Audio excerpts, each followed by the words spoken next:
Hallelujah. Hallelujah. ऊंचा बोलते हुए हालेलुया। हालेलुया। आप सबको जय मसीह की। Praise the Lord. बैठ जाओ अपने स्थानों पर। थोड़ा सा ऊंचा कर देना मेरा माइक, हल्का सा। कितने सारे खुश हो आज आप लोग? सारे खुश हो तो परमेश्वर आज आपको और खुश करने वाला है। आप जानते हो, जैसे दुनिया में लोग जिम जाते ना, जिम, तो वो जिम क्यों जाते हैं? इसलिए ताकि अपनी बॉडी को फिट करने के लिए, मजबूत करने के लिए, तगड़ा करने के लिए। तो आप जानते हैं लोग एवरीडे रोज जाते हैं जिम, रोज, जिससे उनकी बॉडी मजबूत रहे। वो चाहते हैं हम लंबा जिए।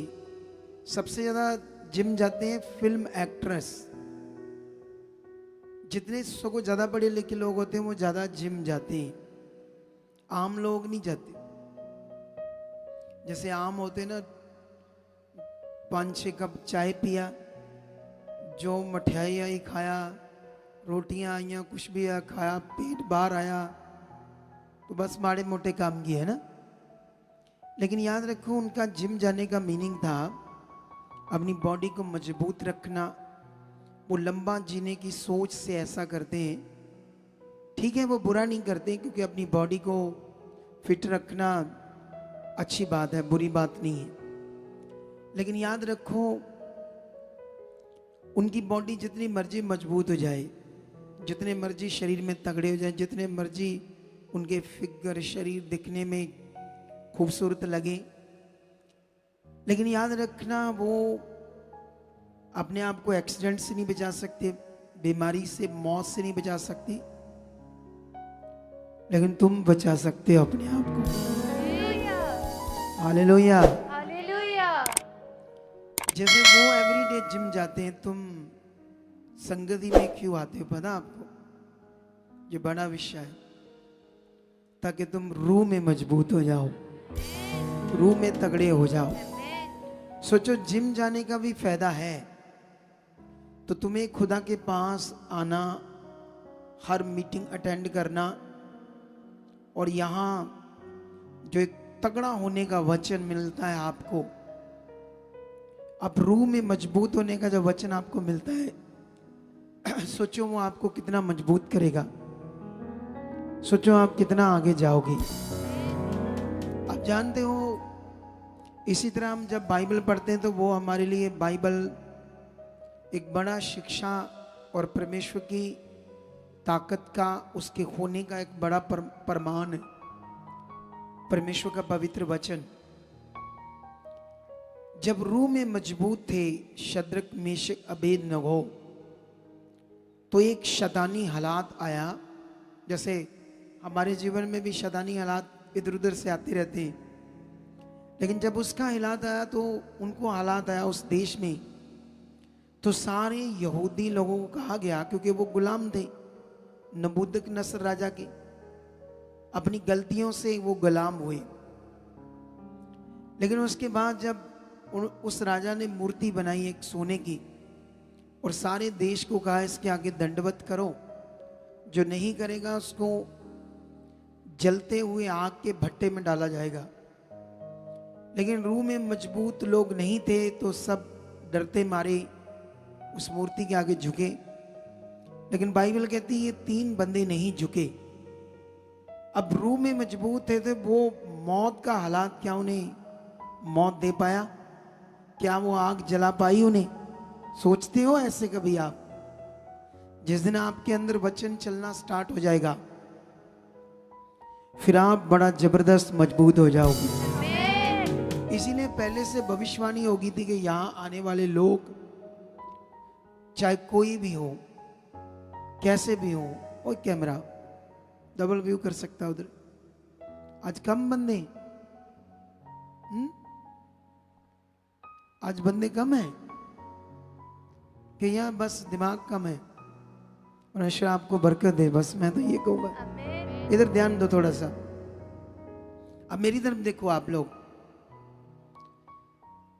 अगर हमारे अंदर वचन चल रहा है तो बड़ा जबरदस्त होगा सारा कुछ। अगर वचन नहीं चल रहा है तो फिर बुद्धि काम करेगी। आप जानते हो हमारी बुद्धि, हमारी सोच, हमारी समझ सब दुर्बल है, कमजोर है। वो कुछ भी ठीक नहीं कर सकती, कुछ भी अच्छा सिस्टम च नहीं रह सकती हमारी बुद्धि, हमारी समझ, हमारी सोच।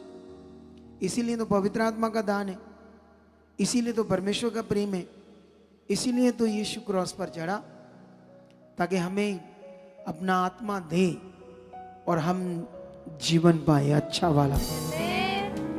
लेकिन इस तरफ अभी और ध्यान दो। आज एक वचन दे रहा था एक बच्चा मेरे आने से पहले, अलीशा नबी का। अलीशा नबी वो क्योंकि मेरे बारे समझा रहा था तो इसलिए दूसरे नबियों की बात कर रहा था। आप जानते हो अलीशा नबी ने नमान कोड़ी नु जो परमेश्वर को नहीं जानता था, अन्य जाति था, वो यहूदी नहीं था, अरामी था, अरामी, ठीक है। उसको अलीशा ने ऐसे क्यों कहा जैसे वो उसके घर के पास आया कि जाकर उस जर्दन नदी में 7 बार टुपकी मार, तेरा कोढ़ उतर जाएगा। ऐसा क्यों कहा अलीशा नबी ने?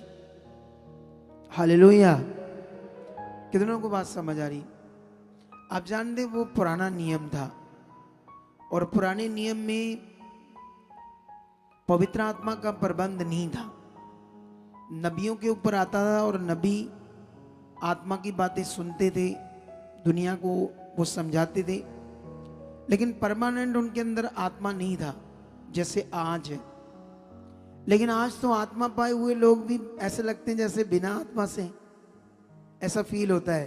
कभी बार मैं बहुत सारे लोगों को मिलता हूँ, सेवकों को भी मिलता हूँ, मुझे ऐसे फील होता है जैसे आत्मा पाए हुए लोग बिना आत्मा के, क्योंकि उनको पवित्र आत्मा का होना, जहाँ उसका दान पाए जाना, क्या अंडरस्टैंडिंग है, कभी उन्होंने ध्यान नहीं दिया। सुनते रहते है ना, फिर भी उनको समझ नहीं आता कि ये कितना पावरफुल विषय है। इसलिए कि आपको एक पॉइंट पता है, जैसे एक आत्मिक जन कैसे होता है, आपको किसी को पता है? आज सुनते हैं, आज हमारे पास खुला टाइम है, छुट्टी है ना, आज लोगों को एक त्योहार है आज दुनिया में, तो उसकी छुट्टी है। कल भी, आज डबल हो रहा है गलती से, कुछ लोग आज उस फेस्टिवल को मना रहे हैं, कुछ कल मना रहे हैं, तो बहुत छुट्टी है, कईयों को नहीं है, चलो छुट्टी है आज। आज जाएंगे घर रात को 8 बजे ही। आवाज होने निकल गई आपकी ये सुनकर, 8 बजे का नाम है। हालेलुया। तैयार हो 8 बजे जाने के लिए? ओ ना वे मैं मास्क स्प्रे करके हटा तो मैं देखा तो शू वो निकल रहे। तो पहले कह रहे हाँ 8 बजे झूठा वाला, हाँ झूठा वाला, हाँ। क्या आप रेडी हो? पक्का वाला? जस सोच लो। चलो फिर बताओ आज एक आत्मिक जन कैसे होता है? कितने लोग बता सकते हैं ये बात? कोई भी, पास्टर भी बता सकता है, कोई भी बता सकता है आत्मिक जन क्यों होता है, या कैसे आत्मिक जन होता है? वो आत्मिक जन की परिभाषा क्या होती है? कुछ 2-4 मिनट इस पर बात करेंगे, फिर आगे बढ़ेंगे आज के वचन के लिए, ठीक है? बताओ मुझे, इतना टाइम बरकत आ रही है।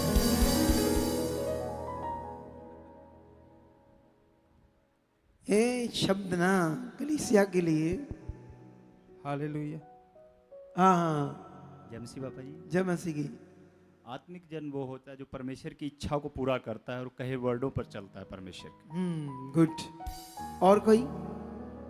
हाँ, अलग अलग आएंगी ना इसके जवाब, एक जवाब नहीं आएगा ना, मुझे पता है। तो सुनते हैं 1-2-4 लोगों से। आत्मिक जन। हालेलुया। हाँ हालेलुया। किधर से बोल रही? जैम श्री पापा जी। ले तू पहला बोलता हालेलुया। मैं कहा कोई भाई बोलने जा रहा है, हमारा बंदा बोल के हालेलुया पकड़ाता है, उसके हाथ में माइक। आत्मिक अच्छा। जन्म पापा जी जड़े एक एक ਆਪਾਂ ਵਚਨਾਂ ਦੀ ਪਾਲਣਾ ਕਰਾਂਗੇ ਪਰਮਾਤਮਾ ਦੇ ਔਰ ਪ੍ਰਭੂ ਯਿਸੂ ਤੇ ਵਿਸ਼ਵਾਸ ਕਰਦੇ ਜਦੋਂ ਆਪਾਂ ਤੇ ਇੱਕ ਇੱਕ ਗੱਲ ਨੂੰ ਜਿੱਦਾਂ ਪਾਪਾ ਜੀ ਤੁਹਾਡੇ ਮੁਖ ਤੋਂ ਵਚਨ ਆਉਂਦੇ ਸੀ ਇੱਕ ਇੱਕ ਨੂੰ ਪੂਰਾ ਕਰਦੇ ਆ ਹਰ ਇੱਕ हाँ तो ਵਚਨ ठीक है, फिर आत्मिक है ना। और कोई? इतने लोग हो, खड़े हो जाओ, ऊपर खड़े हो जाओ, आगे आ जाओ जिसका मन है। हाँ जय मसीह की अपोस्टल जी। जय मसीह की। जब हम शरीर की बातों को छोड़ के पवित्र आत्मा के द्वारा चलते हैं। गुड। परमेश्वर आप सबको बरकत दे। और उधर भी एक दो खड़े हैं।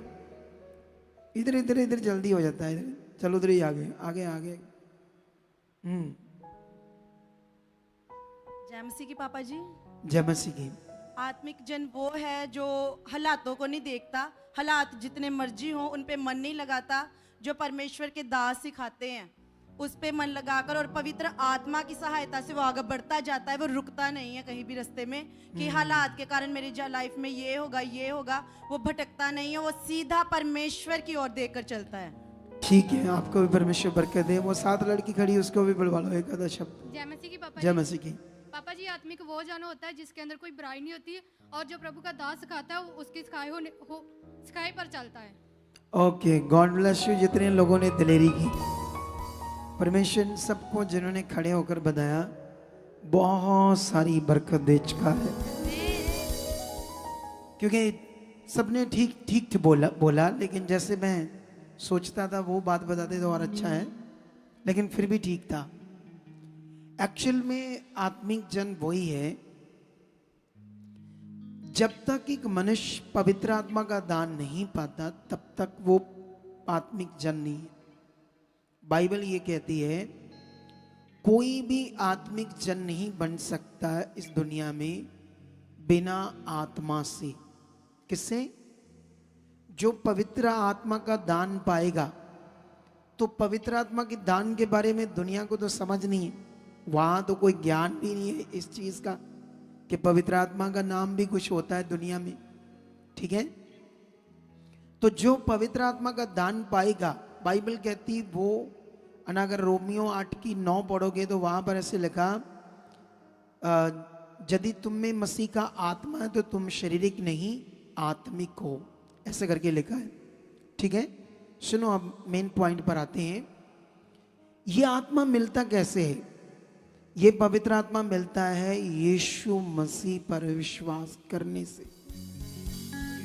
दुनिया में विश्वास बहुत अलग अलग है, लेकिन पवित्र आत्मा का दान सिर्फ यीशु पर विश्वास करने से ही मिलता है, क्योंकि यीशु मसीह ही पवित्र आत्मा का दान देता है।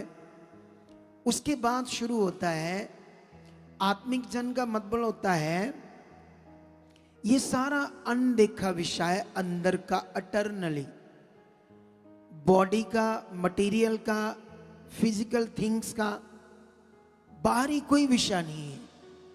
आत्मिक जन का मतलब ये है कि वो अंदर से सारा कुछ होना है, उसको कहते हैं आत्मिक। आत्मिकता का विषय ये है जो कुछ हमें दिख नहीं रहा, नजर नहीं आ रहा। हालेलुया। जैसे खुदा में नजर नहीं आ रहा, तो नहीं नजर आ रहा तो आप विश्वास कर रहे हो, तो इसका मतलब क्या? ये आत्मिकता। अगर तुम देख कर विश्वास कर रहे हो तो ये फिजिकल, मनुष्य की बनाई हुई कुछ चीज।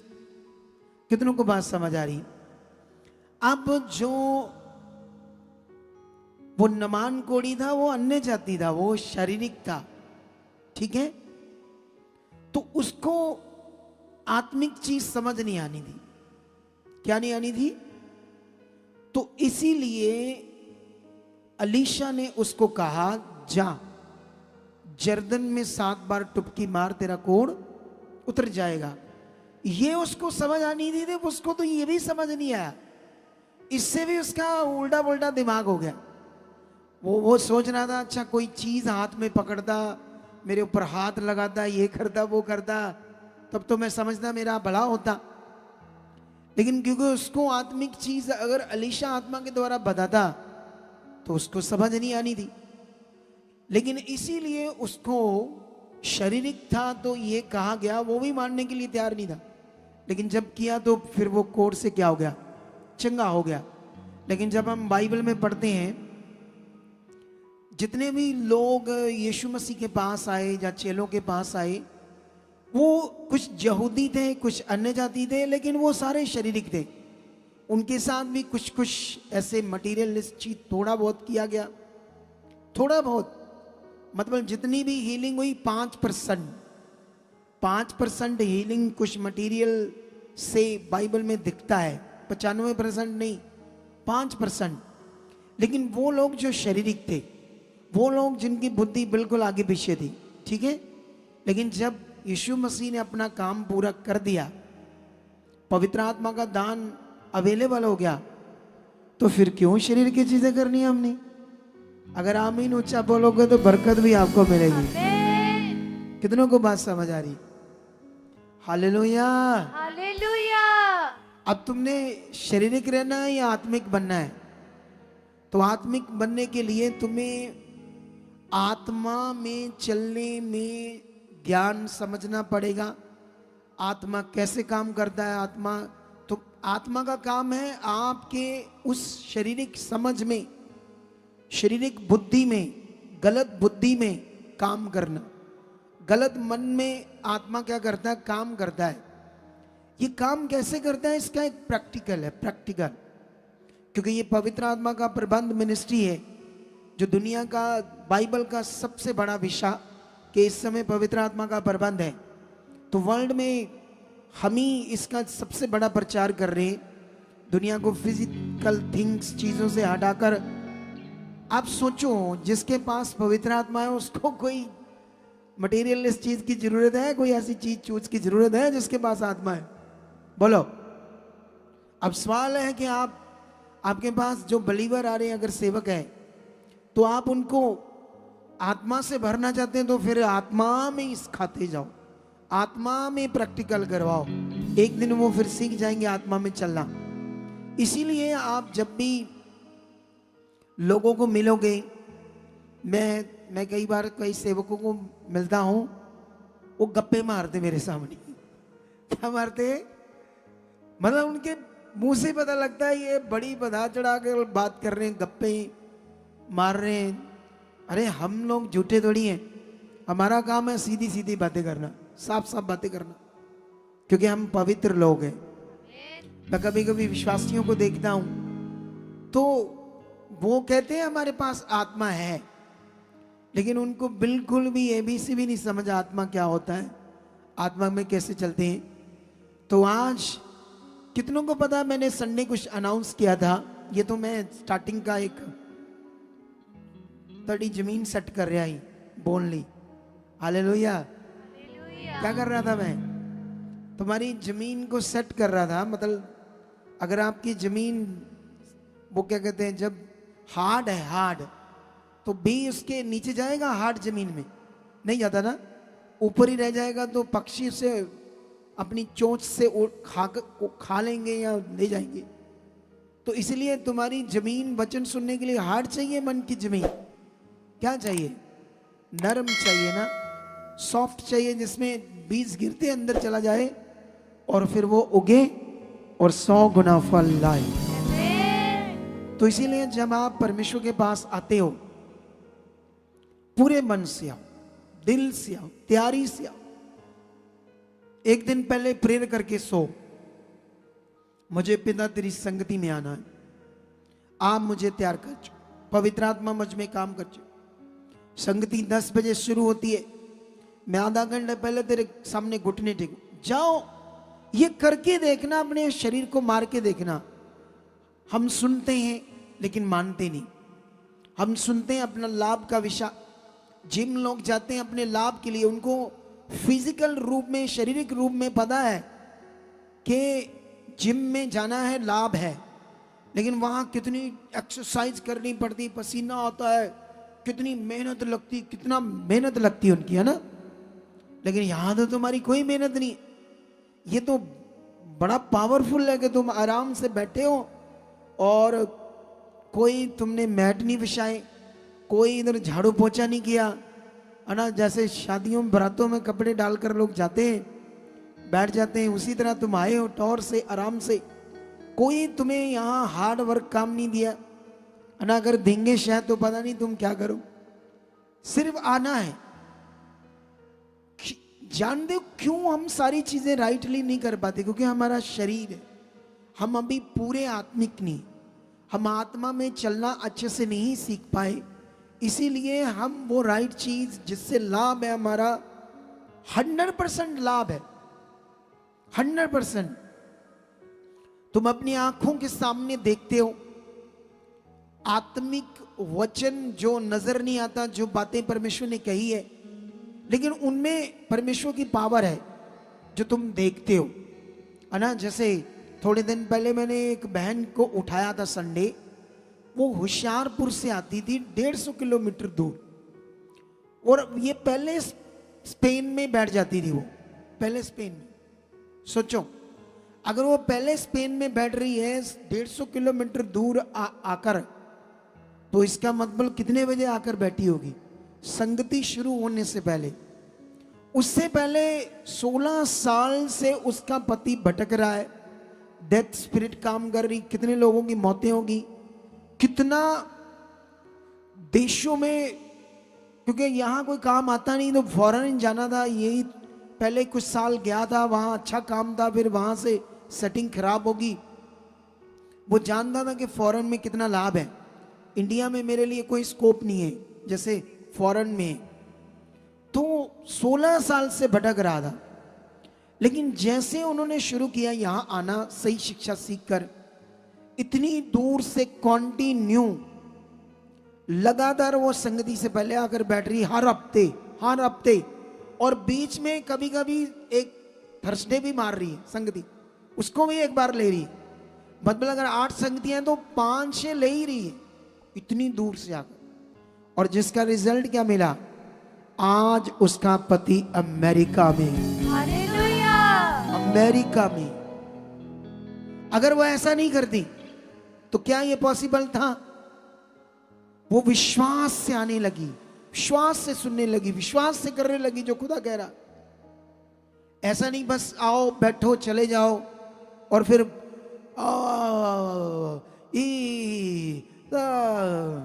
हम गए सुखबार राणा मिनिस्ट्री में, कहते जी अंजुंदा उनजुंदा, हमारा तो हुआ नहीं।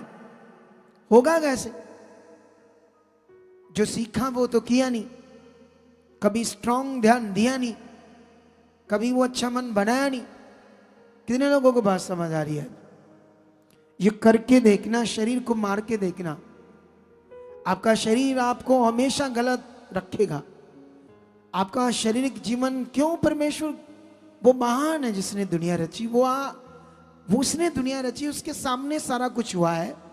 उसने बनाया आसमान पृथ्वी सब कुछ, उसने बनाया था दुनिया का पहला इंसान, पहली औरत। उसके सामने उन्होंने पाप किया, गड़बड़ की, गुनाह की, पृथ्वी को श्रापित किया, अपने आप को श्रापित किया। उसके सामने सारा कुछ हुआ है। दुनिया पता नहीं किस चक्कर में फंसी हुई है, तो वो अब उसको निकालना हमारा काम है सबका। बोलो, अगर तुम दुनिया को निकालने के लिए सुसमाचार नहीं दोगे, तुम खुदा का काम नहीं करोगे। जैसे आप जानते हो ना, दुनिया में वो जो भी मतलब धार्मिक स्थान बनता है, उनकी एक ही टीचिंग है कि वो जो धार्मिक स्थान है उसको स्वारो जितना स्वार सकते हो, और ज्यादा ज्यादा पैसा लाओ बोने के लिए। 2 चीजें सिखाते हैं। परमेश्वर का काम क्या होता है उनको ये नॉलेज नहीं।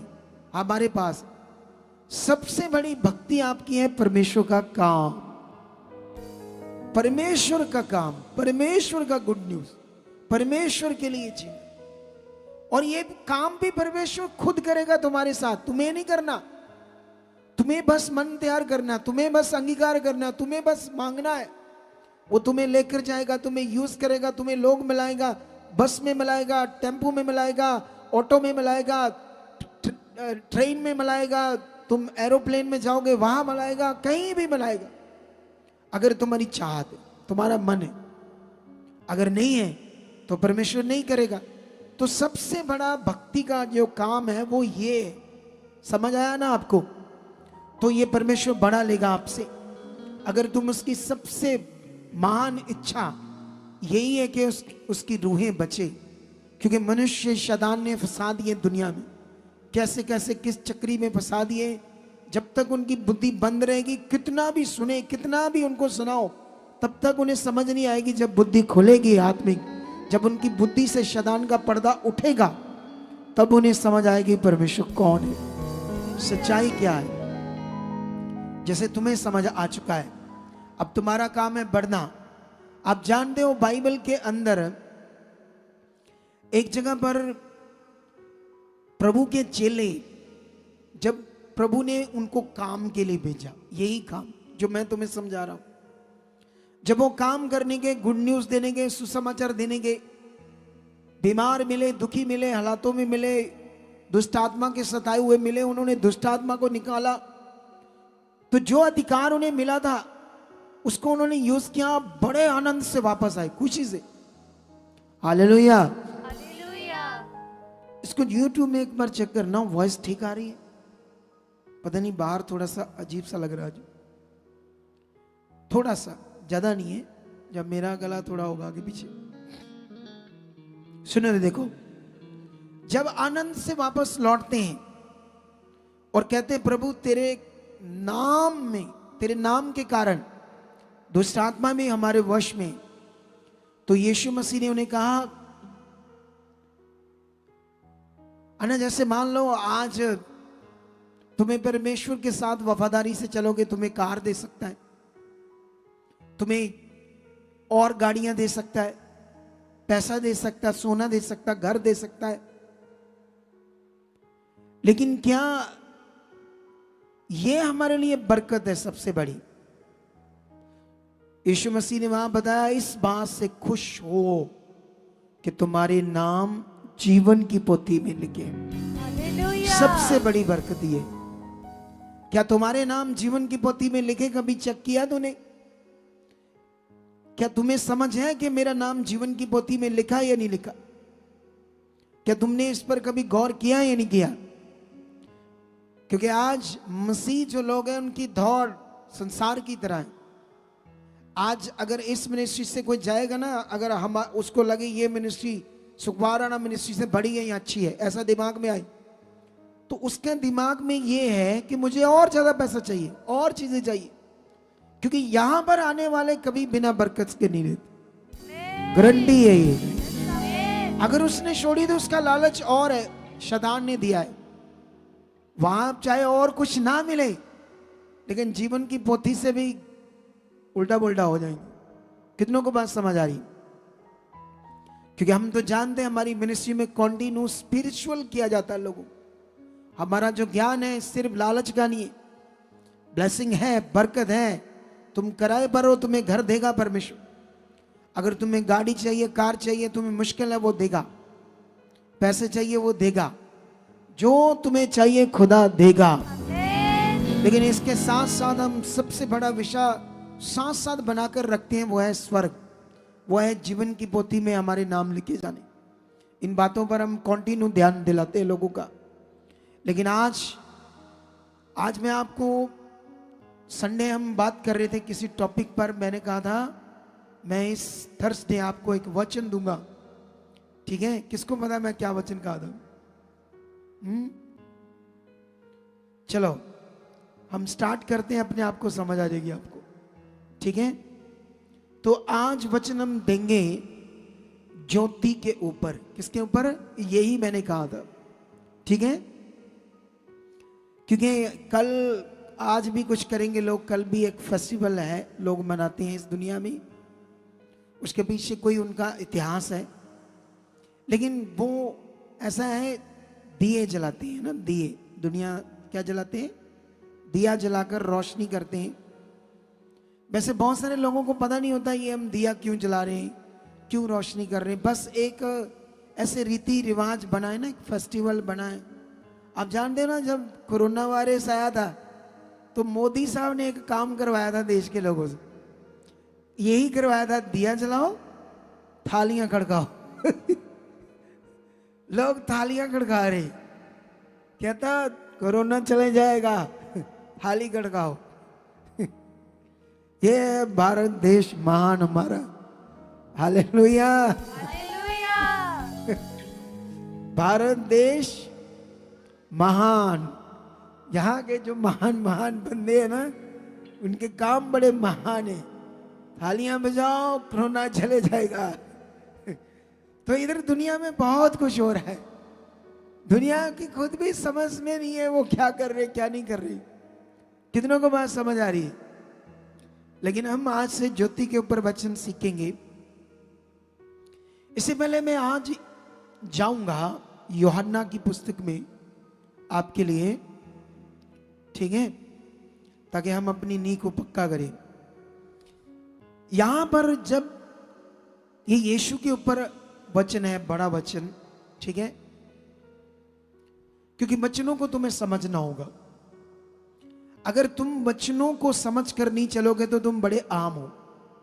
अगर तुम्हें आत्मा में चलना नहीं आता फिर भी तुम आम हो, क्योंकि बाइबल में साफ साफ लिखा है जो आत्मा के चलाए चलते हैं वह ही सिर्फ परमेश्वर के बेटे बेटियां हैं। जो शरीर से चलते हैं वह शारीरिक है और शरीर पर मन लगाना मृत्यु है। अब आप लोग सीखो, अगर आपको पता है यहां पर 10 बजे संगति स्टार्ट होती, लाभ की संगति।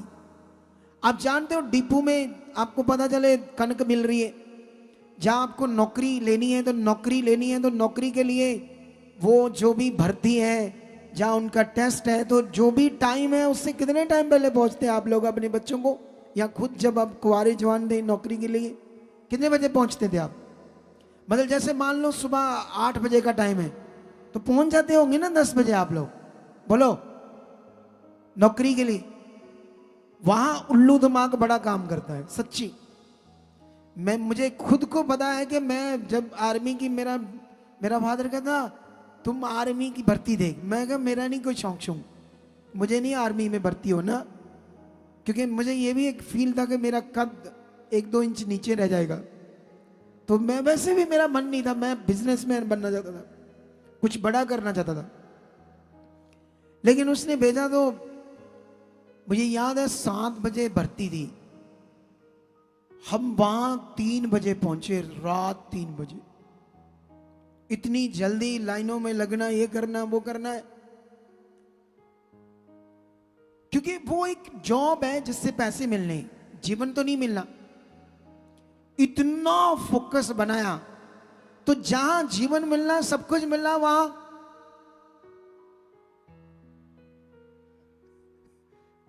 ये मैं ऐसे मुंह को बना रहा हूं, ये मुंह बनाने का मतलब उल्लू वाला हिसाब किताब। कौन सा?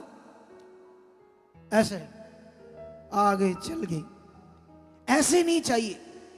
जब हमारी शारीरिक बुद्धि इतना काम करती है शारीरिक लाभ के लिए, आपने पैसे लेने किसी से 5 बजे, आप आधा घंटे पहले पहुंच जाओगे, पैसे तुम्हें जीवन दे देंगे। ये सीख लो बातें आप। इसलिए तुम्हें समझना होगा शारीरिक जीवन क्या है, आत्मिक जीवन क्या है। अगर तुम इस विषय को पकड़ नहीं पाए तो फिर कैसे जो तुम्हारे लिए इतना बड़ा लाभ रखा है वो तुम्हें मिलेगा? तुम्हें वो लेना होगा लाभ।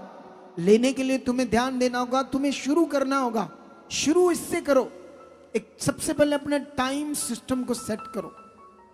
चाहे ये स्पिरिचुअल सन एंड डॉटर बैठे, इनको अगर ये 10 बजे संगति शुरू होती, इनको पहले आकर बैठना चाहिए। क्योंकि इनको क्यों पहले आकर बैठना है? मुझे बताओ, मैं अपोस्टल हूँ, मुझे कहो या 6 बजे आना, 8 बजे आना, 7 बजे आना, मैं आ सकता हूँ। लेकिन मेरा जो टाइम, जो खुदा ने मुझे ठहराया, जैसा मैं वो करता हूँ जो मेरा है। इनको लोगों को सिखाना है। ये भी लोगों को कहते होंगे टाइम से रहो, टाइम से रहो, आप नहीं आते तो लोगों को क्यों कहते हैं टाइम से रहो? पहले खुद को सुधारो, फिर लोगों को बताओ। खुद करोगे लोग भी करेंगे। समझ आया नहीं है? अब यही चीज आज आपने सीखनी है। 1 साल बाद तो मेरा घर ही यहां होगा, मुझे उठाकर 5 बजे बैठा दो, 4 बजे बैठा दो, मैं तो इधर ही रहना है। नाले मुझे चाहे 50 किलोमीटर दूर से ले, 100 ले, मैं फिर भी आ जाऊंगा। डोंट वरी, इसमें कौन सा बड़ा मैटर है? शरीर को मारना हमने, क्या करना हमने? लेकिन यहां पर आज मैं तुम्हें ये टीचिंग तुम्हें समझनी होगी। वर्ड ऑफ गॉड को समझना होगा तुम सबको। परमेश्वर के वचन को वचन क्या है। अगर नहीं समझोगे तो शैतान तुम्हारी बुद्धि में काम करेगा। तुम संडे की संगति यहाँ लोगे या वीरवार यहाँ लोगे, संडे किसी और चर्च में होंगे। कुछ लोग शैतान तुम्हें यूज करेगा। कुछ लोग बेवकूफ सा दिमाग रखकर ऐसे होते, सीखते नहीं कभी क्या मैं कर रहा हूं, क्या मैं उल्टा सीधा कर रहा हूं, अपना भी नुकसान कर रहा हूं, लोगों का भी करूंगा। अगर दो चार उसके साथ जुड़े हैं तो कभी कभी कुछ लोगों को मैंने देखा था, पहले भी ऐसे लोग थे, उनको सेंस नहीं थी स्पिरिचुअल। अगुआ एक ही होता है और आप जानते हो बाप भी एक ही होता है। क्या कभी किसी के 2-3 बाप होते हैं? होते हैं 2-3 बाप। बाइबल भी कहती है आपका अगुआ एक ही है। जो आपने पकड़ा, मुझे पकड़ा, किसी को पकड़ा, एक को पकड़ो, बस बढ़ते जाओ यीशु मसीह के नाम। और यहां तो प्योर शिक्षा आपके लिए, खालिस प्योर, उसे पकड़ो और बढ़ो। बीच में कुछ हो सकता है, हालात छोटे मोटे चीजें चलती रहती, डरो मत, बढ़ो। एक दिन सब खुदा स्मूथ कर देगा आपके लिए और तुम्हें उस लेवल में ले जाएगा जहां तुम्हें शैतान छू भी नहीं पाएगा, तुम्हारे पाँव को भी नहीं छू पाएगा, पाँव को, या इतना ऊंचा ले जाएगा। उसको दिक्कत आएगी तुम्हारे पाँव को छूने में। वहां तक जाना चाहते हो या जब संगति आते हो ऐसे बनना चाहते हो? बोलो क्या करना चाहते हो? ये तुम्हारे ऊपर है। कितनों को बात समझ आ रही है? आज स्टार्ट करते हैं हम परमेश्वर का पवित्र वचन। यूहन्ना की बुक, इसको गॉस्पेल जॉन कहते हैं इंग्लिश में, हिंदी और पंजाबी में इसको यूहन्ना की अंजील या बुक कहते हैं। ठीक है, 3 अध्याय में अगर यहाँ का एक वृत्तांत या ये कह लो आप वहां का वाक्य समझोगे तो यहाँ एक यहूदियों का सरदार निकोदेमस एंड यीशु, और वो यीशु के पास रात को आता है, दिन को नहीं आता, यहूदियों के डर के मारे, क्योंकि वो विरोध करते थे जैसे आज दुनिया में हो रहा है। तो विरोध है तो मान लो दुनिया से डरना चाहिए। जिस दिन तुम दुनिया के सामने ठोक कर छाती बोलोगे ना यीशु मेरा प्रभु है, तो आत्मा ज्यादा काम करेगा तुम। जब तुम लोगों से डरोगे, कई बार क्या होता है लोगों से हम डरते हैं। आपको कोई फोन आ गया विश्वासी का या किसी रिश्तेदार विश्वासी का, घर में वो है बैठे रिश्तेदार, उन्होंने कहा जय मसीह, हाँ जी हाँ जी हाँ जी हाँ जी, क्योंकि अब जवाब नहीं देना, 5 लोग बैठे। क्यों?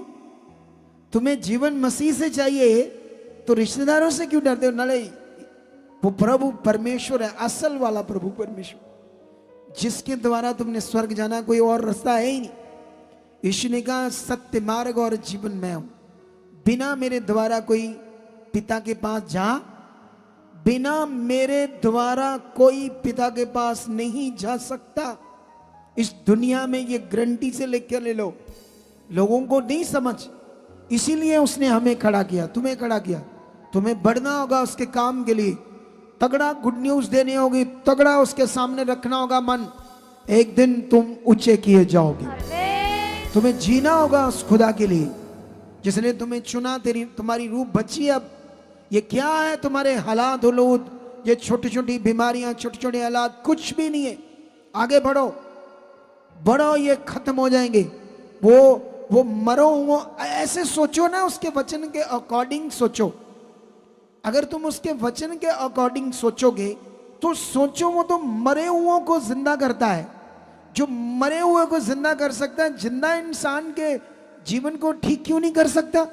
क्योंकि शरीर में चल रहे ना आगे पीछे अप डाउन, आगे पीछे, उससे काम गड़बड़ है। हटाओ ये चीज। जैसे शारीरिक बुद्धि जॉब के लिए, पैसों के लिए बड़ा काम कर दी, फटाफट जाते हो, पहले जाते हो। इसी तरह से आत्मिक मन बनाओ, खुदा के साथ उन बातों को पूरा करने के लिए ध्यान दो, फिर मजा आएगा। लेकिन यहां पर क्या हो रहा है, निकोदेमस रात को आता है और उसको कहता है कि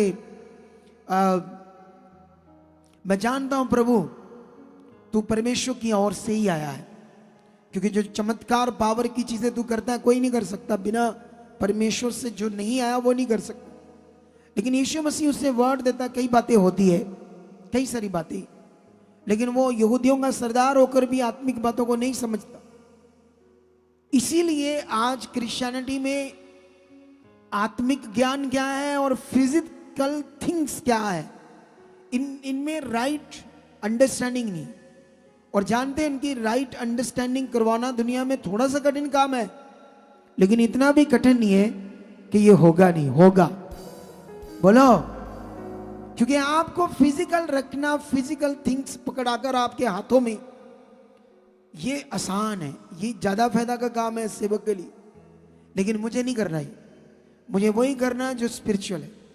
ये बात सीख लो आप। लेकिन आप लोग, मैं जानता हूं खुदा मेरे साथ है, और जो हमने खुदा ने हमसे करवाना है वो होना ही होना है, जबरदस्त तगड़ा होना है। आमीन ऊंचा बरकत ऊंची, और आमीन ऊंचा बरकत ऊंची। यहां पर मैं पढ़ता हूं आपके लिए, उसके बाद क्या होता है, 3:16 से पढ़ता हूं। क्योंकि परमेश्वर ने जगत से ऐसा प्रेम रखा कि उसने अपना इकलौता पुत्र दे दिया, ताकि जो कोई उस पर विश्वास करे वह नष्ट ना हो परंतु अनंत जीवन पाए। परमेश्वर ने अपने पुत्र को जगत में इसलिए नहीं भेजा कि जगत पर दंड की आज्ञा दे, परंतु इसलिए कि जगत उसके द्वारा उद्धार पाए।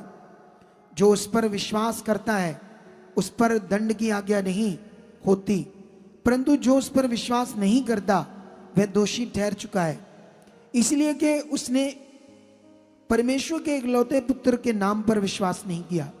और दंड की आज्ञा का कारण यह है कि ज्योति जगत में आई है और मनुष्यों ने अंधकार को ज्योति से अधिक प्रिय जाना, क्योंकि उनके काम बुरे थे। क्योंकि जो कोई बुराई करता है वह ज्योति से बैर रखता है और ज्योति के निकट नहीं आता, ऐसा ना हो कि उसके कामों पर दोष लगाया जाए। परंतु जो सत्य पर चलता है वह ज्योति के निकट आता है, ताकि उसके काम प्रकट हो, वह परमेश्वर की ओर से किए गए। हालेलुया। हालेलुया। ये वचन थोड़ा सा गहरा है, लेकिन तुम्हें मुझे समझाना है और तुम्हें समझना है। हालेलुया। हालेलुया। कितनों को बात समझ आ रही है? ये वचन को तुम्हें समझना है और मुझे समझाना है, तुम्हें पकड़ना है और इस वचन पर चलना है। बाइबल ये कहती है कि परमेश्वर ने जगत से मतलब पूरी पृथ्वी के लोगों से, हालेलुया, हालेलुया। परमेश्वर एक ही है ना जो कह रहा है कि मैंने पृथ्वी के लोगों से क्या किया, प्रेम किया। जो एक परमेश्वर जिसने दुनिया रची, जिसकी हम बात कर रहे हैं। वैसे दुनिया में जो मनुष्य है वो भी भगवान है, ईश्वर है, जो मनुष्यों ने बनाए, जिनके पास बॉडी है, शरीर है, ठीक है। लेकिन यहां पर विषय क्या है? यहां पर विषय है कि परमेश्वर ने जगत से ऐसा प्रेम किया, सारे संसार के लोगों से, और उनके पापों के लिए अपना इकलौता पुत्र बलिदान किया, ताकि जो कोई उस पर विश्वास करे वह नाश ना हो, अनंत जीवन पाए। परमेश्वर ने अपने पुत्र को इसलिए नहीं भेजा कि जगत को दंड की आज्ञा दे, परंतु इसलिए भेजा कि उन्हें सजा से मुक्त करे। लेकिन फिर बाइबल ये कहती है, जो उस पर विश्वास नहीं करता वो दोषी ठहर चुका है, क्योंकि उसने परमेश्वर के इकलौते पुत्र पर विश्वास नहीं किया। दंड की आज्ञा ये है कि ज्योति जगत में आई, लेकिन जो अंधकार में लोग हैं उन्होंने ज्योति को ग्रहण नहीं किया, उस चानन को ग्रहण नहीं किया, ज्योति को ग्रहण नहीं किया। क्या कारण था उसका? ये कारण था क्योंकि उनके काम बुरे थे, उनके काम बुरे थे। वो क्या कहते हैं, बुराई के गुलाम है, बुराई के गुलाम। कितनों को समझ आ रही? ये बड़ा मैटर है अंडरस्टैंडिंग का, ये ज्ञान जो मैं तुम्हें समझा रहा हूं। मनुष्य, पूरी दुनिया पापी है, इसीलिए हर मनुष्य झूठ बोलता है। मसीह में भी आकर बोलता है, मैं ये नहीं कहता नहीं बोलता। दुनिया में तो कोई बंदा बिना झूठ के नहीं, लेकिन मसीह में भी आकर लोग बोलते हैं। लेकिन जैसे जैसे बढ़ते जाते हैं, आत्मा के द्वारा चलते हैं, फिर नहीं बोलते, फिर पवित्र हो जाती है। लेकिन जब तक आत्मा के द्वारा जीना नहीं सीखेंगे तब तक वो भी संसार की तरह गलत काम करेंगे, नशा कर सकते हैं, दूसरों को देखकर पाप कर सकते हैं आंख से, है ना, आंख से। जब किसी औरत को देखते हैं, औरत आदमी को देखती है, तो आंख से देखने के बाद मन के अंदर क्या आने शुरू हो जाते हैं? गलत विचार, गंदे विचार। ये सब बुराई के गुलाम है, ये बुरे काम है। और बाइबल कहती है लोगों ने ज्योति को इसलिए ग्रहण नहीं किया क्योंकि उनको बुराई पसंद है, वो बुराई के गुलाम रहना चाहती, उनकी वो गुलाम है, वो ज्योति के निकट नहीं आना चाहते। किसके निकट नहीं आना चाहते? ज्योति के निकट नहीं आना चाहते। लेकिन इसीलिए वो दोषी ठहर चुके हैं, इसलिए उन्हें सजा मिलेगी। लेकिन जिन्होंने यीशु मसीह को ग्रहण कर लिया है उन पर दंड की आज्ञा नहीं, वो मौत से क्या हो गए? फ्री। आप जानते हो ना, इस दुनिया में क्राइम करना, एक होते फिजिकल क्राइम, एक होते हैं स्पिरिचुअल क्राइम। स्पिरिचुअल क्राइम और फिजिकल क्राइम में बड़ा अंतर है। फिजिकल क्राइम जो होते हैं उसमें गवर्नमेंट के लॉ है जिससे वो आपको 100% सजा देंगे। जैसे बहुत सारे लॉ है ना दुनिया में, बैंक लूटोगे, चोरी करोगे, मर्डर करोगे, रोड पर झगड़ा करोगे, उसके लॉ है।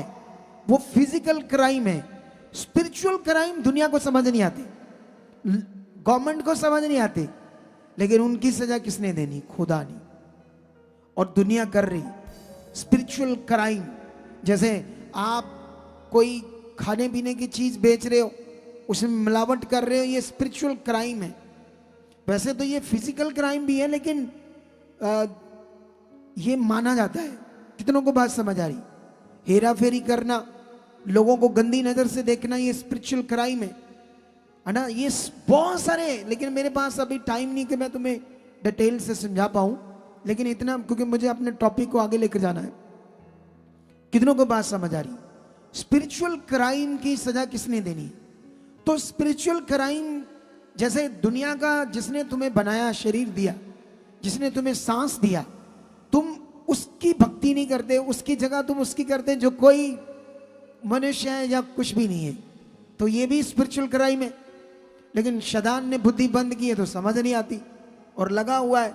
उनसे बात करो, गुस्सा कर दें, क्योंकि बुराई के गुलाम है, दुष्ट के गुलाम है। लेकिन हमारी प्रार्थनाएं, हमारा मन, हमारी चाहत दुनिया को बचाती है। और यही काम मुझे और आपको दिया गया है। ये परमेश्वर की भक्ति है। अगर ये मन तुम्हारे अंदर नहीं है, तुम गुड न्यूज नहीं देते, तुम परमेश्वर के सामने नहीं जाते, तुम इस मिनिस्ट्री से प्यार नहीं करते, यहाँ चुने गए हो, तुम यहाँ खरे वफादार नहीं, तो तुम शरीर को, तुम्हें प्रेयर में बढ़ना है, तुम्हें प्रेयर में जाना, इन बातों के लिए बढ़ना है। तुम्हारा घर देखना स्वर्ग बन जाएगा, स्वर्ग से भी अच्छा बन जाएगा। समझ आया ये नहीं आया? लेकिन यहां पर ये जो मैंने तुम्हें ज्ञान दिया है, इसको पकड़ लो। ये ज्योति के निकट नहीं आना चाहते क्योंकि काम बुरे हैं, वो बुराई में जीना चाहते हैं। लेकिन हम अब ज्योति के निकट है। अगर तुम ज्योति के निकट हो तो ज्योति क्या है, इसको हम और थोड़ा समझना चाहते हैं। ठीक है, इसका एक वचन मैं तुम्हारे लिए पढ़ता हूं, उसके बाद मैं फिर एक दो वचन और पढ़ाऊंगा तुम्हें। यहां पर एक वचन पढ़ेंगे, यूहन्ना 8 अध्याय, ठीक है, 8:12 में ऐसे लिखा है, यीशु ने फिर लोगों से कहा, जगत की ज्योति मैं हूं, जो मेरे पीछे हो लेगा वह अंधकार में ना चलेगा परंतु जीवन की ज्योति पाएगा। हालेलुया। ऊंचा, बरकत ऊंची, नहीं ऊंचा वाला हालेलुया ही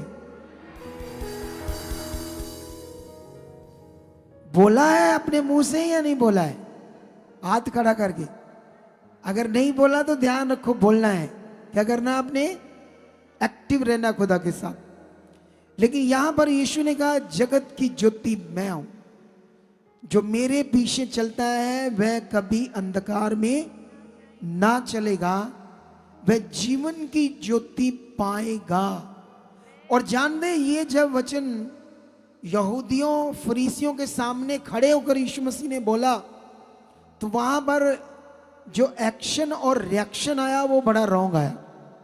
जैसे अभी आप जानते हो हमारे बच्चे वहां पोस्टर लगा रहे थे, एक दीवार पर लगाया तो एक बंदा तलवार लेकर आया और लेकर तलवार हमारे एक बंदे पर 2-3 मार दी उसने थप्पड़। कहता तूने यहां पोस्टर क्यों लगाया? तो हमारे बंदे ने हाथ जोड़कर कहा उतार लेते हैं, क्योंकि वो अंधकार का गुलाम था बेचारा। क्या था वो? उसको क्या पता ज्योति क्या है। लेकिन डरने की जरूरत नहीं, बढ़ते जाओ, तुम ऊंचे किए जाओगे। आमीन। एक दिन दुनिया तुम्हारे सामने शर्मिंदा होगी, आमीन। एक दिन दुनिया तुम्हारे सामने झुकेगी, क्योंकि खुदा तुम्हें इतना ऊंचा करेगा। आमीन। लेकिन उसके लिए तुम्हें आत्मा में चलना हो, पवित्रताई में बढ़ना हो, तुम्हें अपना शारीरिक जीवन, पाप का जीवन, गलत जीवन, क्योंकि जो गलत जीवन है वो अंधकार का जीवन है, जो पाप का जीवन है वो अंधकार का जीवन है। अगर हम अंधकार में तो जितनी मर्जी ज्योतियां जलाओ दुनिया में, कोई प्रकाश ना किसी को जाएगा ना खुद को आएगा। जितनी मर्जी, मैं कहता हूं टीनों का टीन घी देसी ले आओ, जो जलाना तो नहीं चाहिए, वैसे बना तो खाने के लिए, लेकिन वो खत्म कर रहे हैं, साड़ रहे हैं, जला रहे हैं। किसी को गरीब को दे देते तो फायदा दे देता, उनका परमेश्वर के सामने एक तो अच्छा काम लिखा जाता, लेकिन उसको जला रहे हैं ना, जला रहे हैं। लेकिन अब ये सीखना है तुम्हें कि तुम ज्योति के पीछे चलते हो। यीशु ने कहा मैं जगत की ज्योति हूं, जो मेरे पीछे चलता वह कभी अंधकार में ना चलेगा, वह जीवन की ज्योति पाएगा। तुम्हारा जीवन रोशन होगा, तुम्हें बाहरी कोई चीज को जगाना जगने की जरूरत नहीं पड़ेगी, तुम्हारा खुद का जीवन रोशन होगा, पूरी तरह से जीवन की ज्योति में उजाला बन जाएगा। अगर तुम ये उजाला समझना चाहते हो तो तुम्हें और वचन को समझना पड़ेगा कि परमेश्वर क्या बात कर रहे हैं। यहां पर क्या रिएक्शन और एक्शन आता है जब यीशु मसीह ये पवित्र वर्ड देता उन्हें, जीवन का वचन, तो आगे से रिएक्शन क्या आता है? देखो क्या होता है वहां 13 में लिखा, फरीसियों ने यीशु से कहा तू अपनी गवाही आप देता है, तेरी गवाही ठीक नहीं है। गुस्से करते तेरी गवाही ठीक नहीं है, तू अपनी गवाही आप देता है। उल्लुओं की तरह बोल रहे, देखो उसके सामने है कौन, फिर भी वो महान परमेश्वर है, दयालु है, वो कृपालु है। हालेलुया। हालेलुया। अगर परमेश्वर दयालु ना हो तो अब तक दुनिया नष्ट हो जाती, जितनी दुनिया टेढ़ी है। यीशु मसीह में भी आकर कुछ लोग टेढ़े होते हैं, बड़े बड़े गंदे और अजीब काम करते हैं। यीशु मसीह में भी आकर डरना चाहिए, गलत कामों से मन फिराना चाहिए, क्योंकि तुम अगर जगत की ज्योति के पीछे चलते हो तो तुम जीवन का चानन ज्योति बन जाओगे, तुम्हारा जीवन रोशन हो जाएगा, कुछ भी तुम्हारे अंदर अंधकार ना होगा, तुम्हारा कोई गंदा काम ना होगा, तुम्हारी जिंदगी में कोई नशा ना होगा, कोई बुराई ना होगी, गलत चीज ना होगी। ये जीवन का ज्योति है। लेकिन इसके ऊपर संडे वाले दिन और बताएंगे आपको, लेकिन अभी मुझे ये टॉपिक खत्म करना है, क्योंकि इसके बीच बीच बीच बीच टॉपिक बढ़ते जाते हैं। लेकिन यहां पर क्या हो रहा है, वो कहता तुम्हारी गवाही ठीक नहीं। यीशु ने उनको उत्तर दिया, भले ही मैं अपनी गवाही आप देता हूं, फिर भी मेरी गवाही ठीक है, क्योंकि मैं जानता हूं मैं कहां से आया हूं और कहां को जाता हूं, परंतु तुम नहीं जानते कि मैं कहां से आता हूं और कहां को जाता हूं। तुम शरीर के अनुसार न्याय करते हो और मैं किसी का न्याय नहीं करता, और यदि मैं न्याय करूं तो भी मेरा न्याय सच्चा है, क्योंकि मैं अकेला नहीं परंतु मैं हूं और पिता है जिसने मुझे भेजा है। तुम्हारी व्यवस्था में भी लिखा है 2 जनों की गवाही मिलकर ठीक होती है, एक तो मैं आप अपनी गवाही देता हूं और दूसरा पिता मेरी गवाही देता है जिसने मुझे भेजा है। उन्होंने उससे कहा तेरा पिता कहाँ है? यीशु ने उत्तर दिया, तुम मुझे जानते हो और ना मेरे पिता को, यदि मुझे जानते तो मेरे पिता को भी जानते। ये बातें उसने हैकल में उपदेश देते हुए भंडार घर में कही, और किसी ने उसे नहीं पकड़ा। सुनो, ध्यान दो, इधर ध्यान दो। यह रिएक्शन आता है उल्टा जब आत्मिक बात आती है, जब जीवन का वचन तुम्हारे सामने आता है। लेकिन यहां पर उनको वो समझाता है कि मैं कौन हूं, ना तुम मुझे जानते हो ना पिता को जानते हो, क्योंकि तुम अभी भी अंधकार में हो। तुम जीवन की ज्योति के पीछे, जगत की ज्योति के पीछे चलना नहीं चाहते। तुम लिखतों में, रीति रिवाजों में फंसे, अंधकार में फंसे, इससे बाहर आ जाओ। सोचो, एक यीशु में चलने वाला बंदा यीशु के पीछे चल रहा है, ज्योति के पीछे चल रहा है, और वो प्रार्थना की हुई कोई मटीरियलिस्ट चीज पकड़ कर कहता है बड़ा हो जाए मेरा। सोचने वाली अजीब बात है ना। उसको इतना बढ़ाओ को आत्मा से भरा रहे, जबरदस्त वचन से भरा रहे, आत्मिक जीवन से भरा रहे। कितनों को बात समझ आ रही?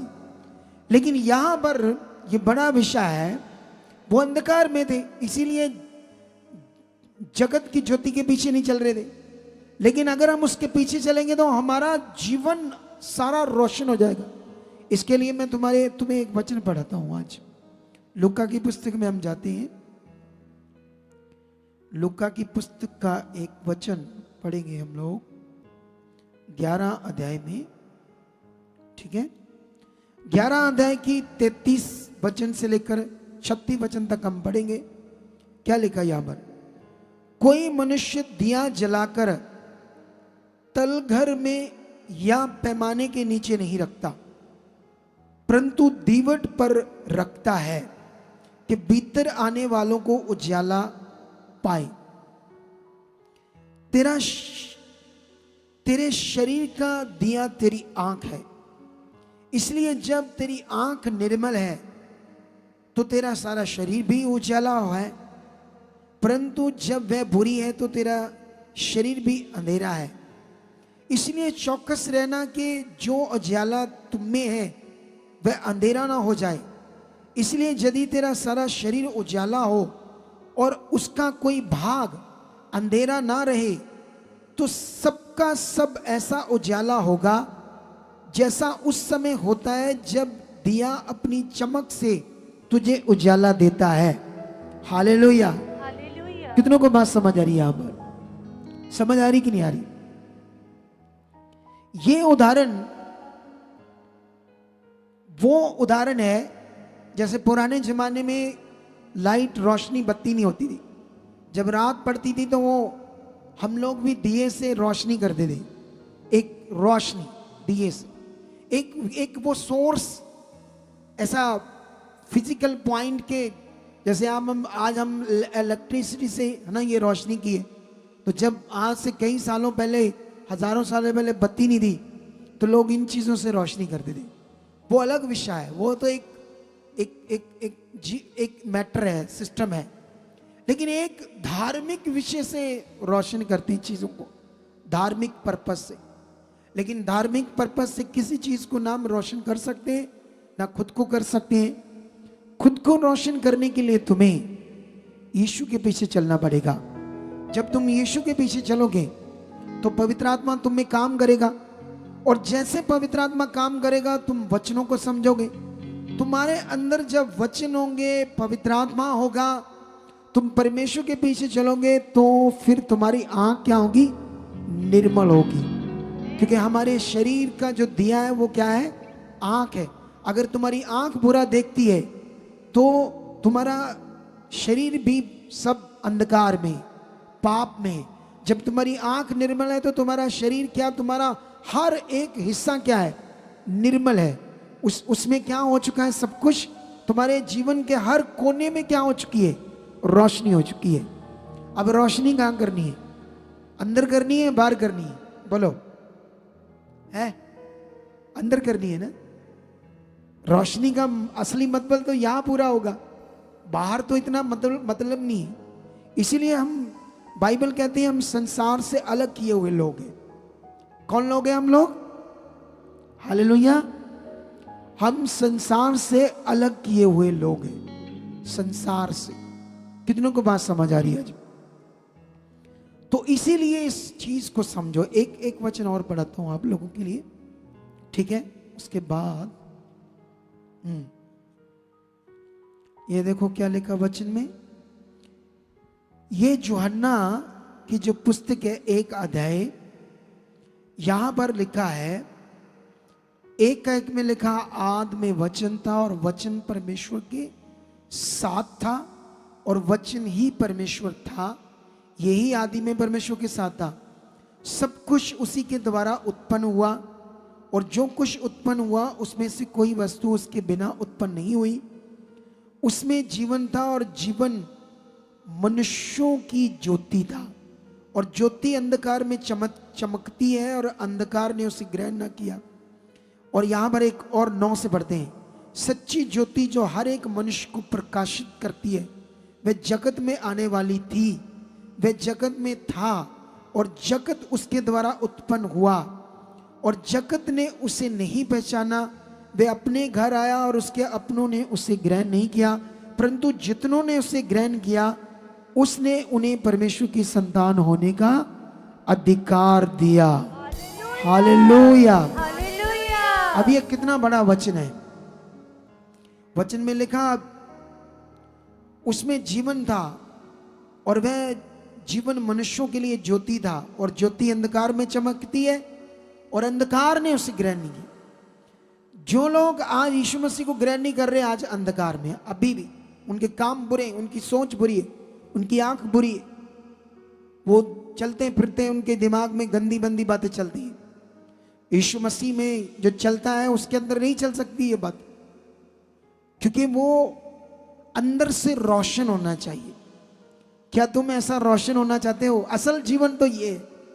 अगर यीशु मसीह में आकर ये अंदर रोशन नहीं हुआ ना, तो फिर यीशु मसीह में आकर चले तो जाएंगे स्वर्ग, अटक उटक कर लटक लुटक कर, है कैसे? एक बंदा कमेडियन था, वो कहता मैं अमृतसर से बोल रहा था, कहता मैं अमृतसर से बोल रहा हूँ, मैंने दिल्ली जाना है। एयरलाइन वाले को कहता है, एयर टिकट्स वाले को कहता कितने की टिकट? वो कहता आ वाली टिकट 60,000 दी, कहता आ वाली 40,000 दी, आ वाली 30,000 दी। कहना जे पिछे लटक लुट के जाना फिर किन्ने दी हैं? क्या ऐसा जाना चाहते तुम? लटक लुटक कर बड़ी मुश्किल से स्वर्ग जाना चाहते हो? बोलो क्या अच्छी सीट पर, वो कौन सी कहते हैं एरोप्लेन में, वो कौन सी सीट होती है जो बिजनेस क्लास? मैं गया था बिजनेस क्लास में यूके, पूरा सोते हैं, पूरा एक छोटा सा कमरा ही दे देते हैं, क्या मजा होता है। जब ब्रेकफास्ट आता है 8-10 चीजें होती है, जब लंच होता है 10-12 चीजें होती है। बिजनेस क्लास, उसमें जाना चाहते हो कि लटक लुटक कर फस फुस कर वो जो जनरल डब्बा था ट्रेन का, मर गए लुटे गए, वो जिंदगी जीना चाहते हो? तो फिर अंदर उसको रोशन करना पड़ेगा। क्या करना पड़ेगा? अंदर को रोशन करना पड़ेगा। अंदर को, कितनों को बात समझ आ रही? तो फिर अंदर को रोशन करने के लिए तुम्हें अपने शरीर को मारना होगा और बढ़ना होगा आगे। तुम जब संगति में आते हो, तो मैंने आज तुम्हें इसका एग्जाम्पल दे दिया जिम का और संगति का, ये कितना बड़ा लाभ है। शरीर तुम्हें कभी परमेश्वर के साथ सही नहीं चलने देगा, इसीलिए बाइबल ने लिखा शरीर को मारो, आत्मा से शरीर की क्रियाओं को मारो, देह की क्रियाओं को मारो, तुम जियोगे। अगर शरीर के अनुसार दिन काटोगे तो मरोगे, मतलब मरोगे इन सेंस, मतलब हालातों में रहोगे, बीमारियों में रहोगे, मुश्किल में रहोगे। मसीह होकर लोगों को ठगी मारोगे, धोखा करोगे। मसीह होकर ओ मैंने पैसे देना, मैं तुम्हारे दे दूंगा, ये फलाना डिंगड़ा। मसीह बनकर तुम लोगों के आगे हाथ बढ़ा। आप जानते हो भजन संहिता में दाऊद ने एक वचन लिखा, मेरे इस यहाँ दिल के ऊपर है वचन, हार्ट के ऊपर लिखा मैंने। वो कहता मैं बूढ़ा हो गया लेकिन मैंने धर्मियों को कभी भीख मांगते नहीं दिखा। ये वाला वचन कहता मैंने धर्मियों को कभी भीख मांगते नहीं देखा। इसीलिए यीशु मसीह के लोग दुनिया में तुम्हें कभी घराई करते नहीं मिलेंगे। बाजारों में, गलियों में हमारा प्रोग्राम है, ये दो पैसा दो पैसा दो। हम धर्मी लोग, हम किससे मांगते हैं? तुम्हें कभी दुनिया में अगर झूठे होंगे मसीह, या मसीह के नाम पर कोई बहरूपिये होंगे मसीह जीवन के नाम पर, तो वो घराई कर सकते हैं, वो पैसा मांग सकते हैं। इसीलिए कभी तुम्हें यीशु में चलने वाले लोग गलियों बाजारों में गराइयां करते, पैसे मांगते नहीं मिलेंगे, क्योंकि हम अपना कमाते हैं, अपने विश्वास से बोते हैं और आपके विश्वासों से हम सारा काम करते हैं पिता। हम दुनिया की तरह नहीं है। कितनों को बात समझ आ रही?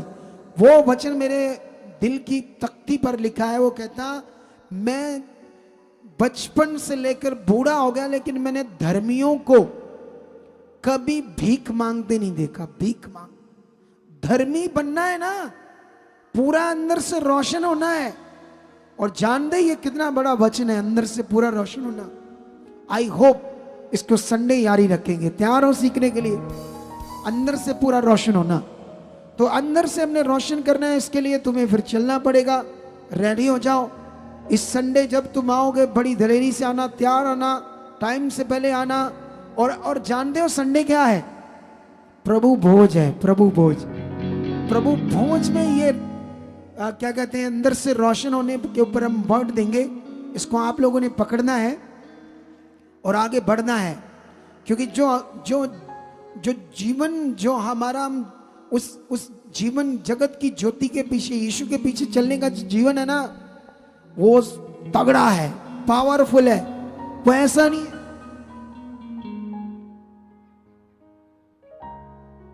ऐसे नहीं है मरा सा जीवन। कुछ लोग इधर, मैं प्रचार आधा करता हूं तो कुछ लोग मरा सा जीवन जो लेकर पीछे चलते आ रहे थे।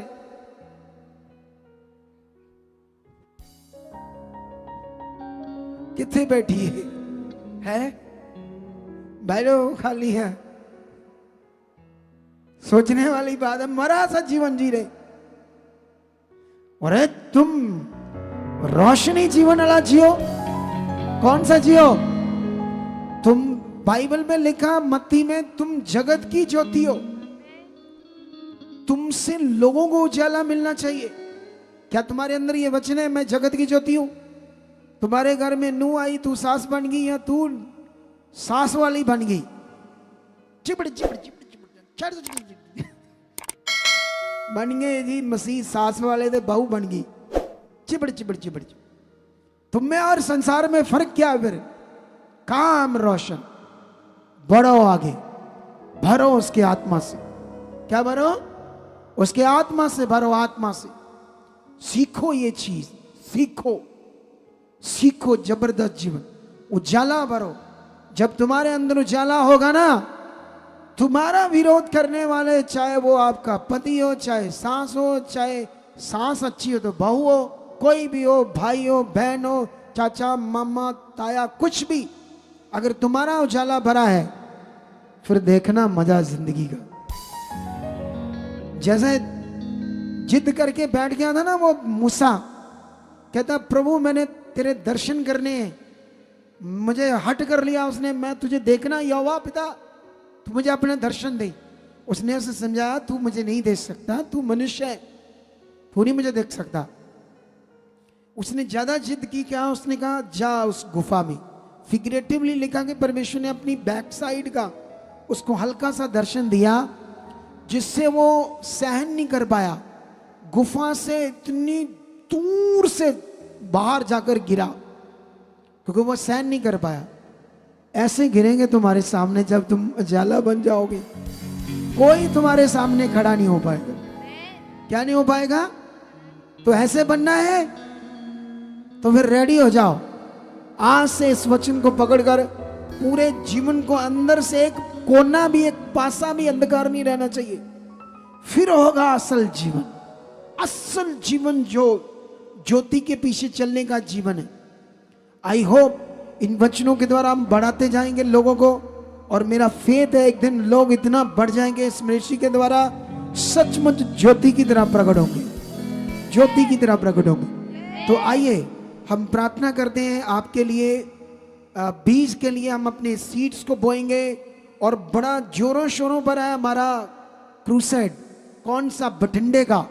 हमारी मिनिस्ट्री का ये सबसे बड़ा क्रूसेड होगा, और मैं तुम सबको इनवाइट करता हूं कि आपने पहुंचना है वहां, क्योंकि उसकी हमें एक बड़ी तैयारी में है, स्पेशल प्रे में है। हो सकता है वहां पर तुम्हारी बड़ी डिलीवरेंस, हो सकता है तुम्हारी वहां पर बड़ी आशीष जो तुम्हें चाहिए, तुम गाड़ियां करो, लोगों से मिलो, 10 लोग हैं, कार है, उसमें जितने बंदे 5 से मिलकर जाना चाहते हैं, थोड़ा थोड़ा कंट्रीब्यूशन करो। वो क्या कहते हैं, पैसे को, या तुम्हारे पास एरिया में 20 लोग हैं, 30 लोग हैं, छोटा हाथी करो या कोई टेम्पो ट्रेवल करो, आपस में पैसे इकट्ठे करो और पहुंचो वहां। 3 बजे पहुंच जाना, लंगर खाने के लिए बहुत होगा।